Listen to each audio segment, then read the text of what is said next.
Welcome to Sakthi's kitchen. இன்னைக்கு Navaratri special உக்காரை எப்படி பண்ணுறதுன்னு பார்க்கலாம். அதுக்கு பாசிப்பருப்பு எடுத்திருக்கேன், பொடிச்ச வெல்லம், ரவை, கொஞ்சமாக முந்திரி, 2 ஏலக்காய், தேவைப்படுற அளவுக்கு நெய். பேனில் நல்ல பாசிப்பருப்பை வறுத்து தனியாக எடுத்து வச்சுக்கலாம்.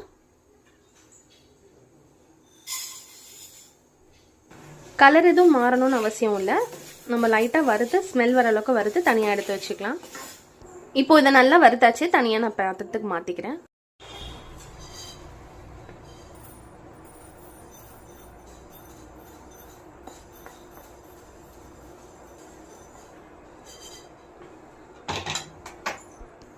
இப்போ வறுத்த பாசிப்பருப்பை நல்லா வேக வச்சு எடுத்துக்கலாம். தேவையான அளவுக்கு தண்ணி சேர்த்துக்கிறேன். க்ளோஸ் பண்ணி நான் 4 விசில் விட்டுக்கிறேன். 4 விசிலுக்கு அப்புறம் நான் குக்கரை ஓப்பன் பண்ணுறேன்.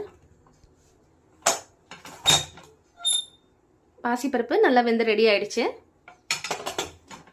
இப்போ ஒரு பேனில் நெய் சேர்த்துக்கிறேன்.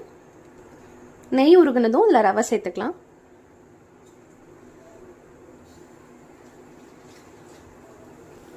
ரவையை இந்த நெய்யில் நல்லா வறுத்துக்கலாம்.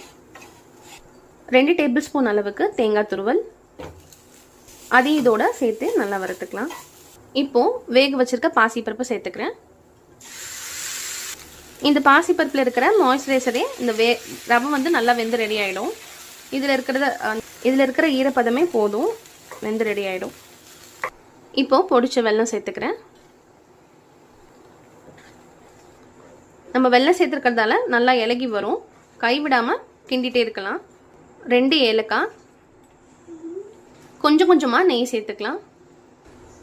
சீக்கிரமாகவே இது கெட்டி ஆகிடும். கொஞ்சம் கொஞ்சமாக நெய் சேர்த்து நம்ம கிண்டிட்டு இருக்கலாம்.